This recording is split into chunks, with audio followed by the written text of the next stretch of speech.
Next up on the main card, Kyler Phillips versus Marcelo Rojo. Phillips coming in as a big favorite at negative 420, and Rojo coming in at a plus 330. This fight, I think, is going to be very exciting. I don't think the odds makers quite have it right. I do think they favor Phillips, but not as much as the odds makers are giving Phillips credit for here. I went back and watched the last fight that Kyler Phillips had, and I was super impressed with his technique. He's just an overall great MMA fighter. He's got a diversity of strikes.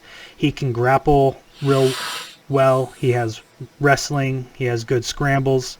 I was really impressed going back and watching his last fight. Even though his last fight did result in a loss by decision, he fought against Paiva. It was a back and forth roller coaster, absolutely fun to watch. So when in his last fight against Paiva, he showed off some really good striking combinations with a good diversity of strikes. I saw in the first round he had like a right kick, left punch, right punch combination that led to a knockdown. I think like 40 seconds into the first round, which was quite impressive. He's got great wrestling defense. I saw him use a Kimura that he then transitioned into a single leg in the first round. So he's good with scrambles. He's good with reversals.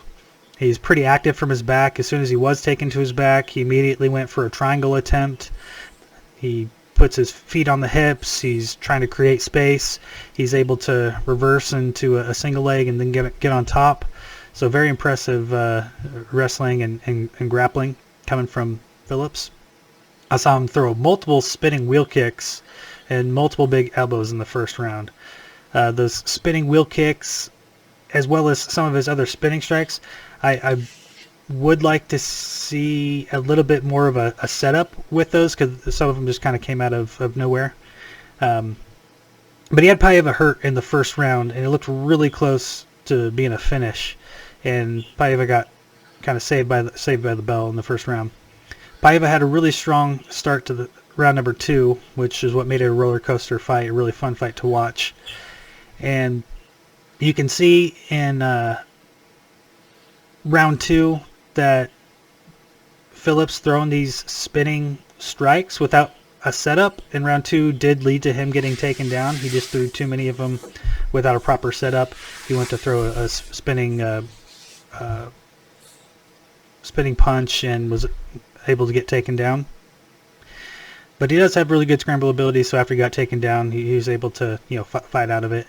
And he's able to use he did actually demonstrate in the third round an ability to incorporate a spinning strike, I think, in a really good way. This was one example. There were many bad examples. There was one good example where he shot a single leg takedown.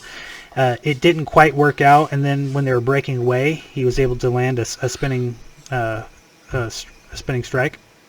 So that was one example of a good setup. But those spinning strikes take up so much energy that I wish he would have used them a little bit more sparingly or a little bit wiser, because it did look like by the third round, you're throwing all these high energy techniques. It's definitely going to take it out of you, and you could see his gas tank was getting near the end. And yeah, so in the third round, he spent about the last 2 minutes of the fight on his back, and I think that was because he was spent from doing some of these high energy techniques and not conserving his energy. So I would like to see him improve his efficiency. Other than that, though, like I said, he's a great fighter, great all-around fighter. He's got great striking, great grappling, great wrestling defense.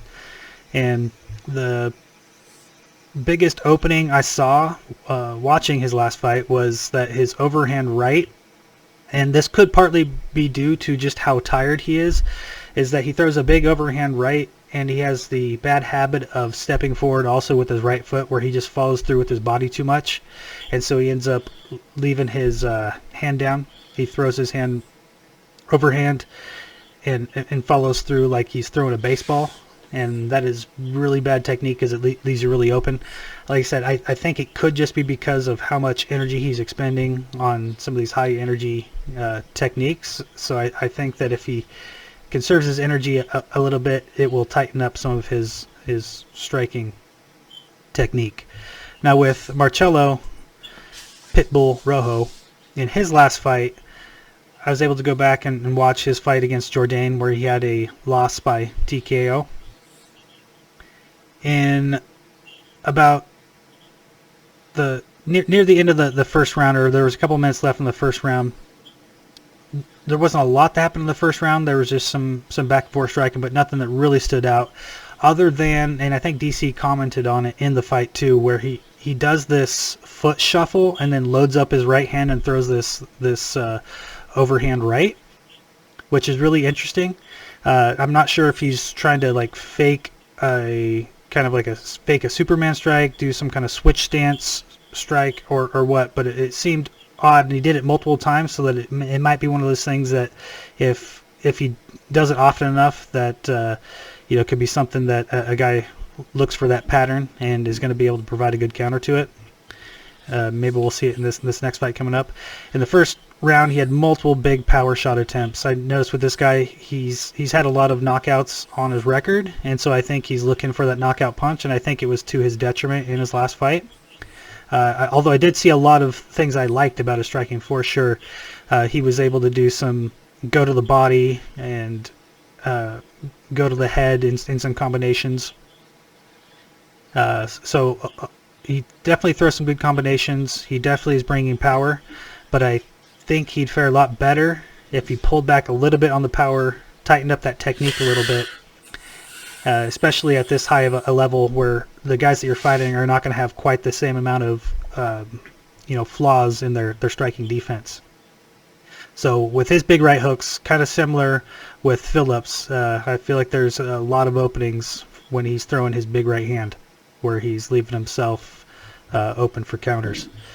In the second round, you can see he's not just throwing a big right hand. He's actually throwing these hook combos, where he's trying to throw big power strikes in combination with hooks, which to me is it makes sense in some situations, but for the most part, that's going to be very easy to counter with any guy who just is going 70% power, just straight down the middle. He's going to be able to beat him with the punch every single time. So he does end up getting hit in the second round that hurts him pretty bad. He does come back with a pretty big right hook that does land, and when he lands, this is the time to unload with those big power shots or those big hook combinations. Is when you've got the guy hurt, he's up against the fence. Now's the time to throw those big power shots in combination to finish him off. He ended up not being able to finish him off in the second round. He goes to the third round and he ends up getting dropped in the last few minutes. He has no gas tank left whatsoever, probably from trying to just look for that knockout punch, and every punch he throws is a huge power shot. So he had nothing left. He ended up getting TKO'd in the third round. I couldn't really judge his ground game because by the time the third round rolled around, he was so tired. I'm not sure if that's really reflective of his skill on the ground, where he was just on his back for multiple minutes before he got finished. So I didn't have much to go on there. But I think this is going to be more competitive than the odds makers give it, especially if he just makes a few small changes in his strategy and approach, because he's actually a pretty good striker, and the guy who he fought in his last fight was a pretty excellent striker, Jourdain. So looking forward to this one. I do think Kyler Phillips is going to pull it off, but if you're going to make an underdog bet, this might be a good value bet to make on Rojo. Yeah, it's crazy how young and talented these guys are. Phillips is 26 and has a crazy style that'll be very entertaining for years to come. It's karate style, wrestling, switching it up, just diversity. I think, there's a reason why he's the favorite in my opinion, and I would be choosing him to win.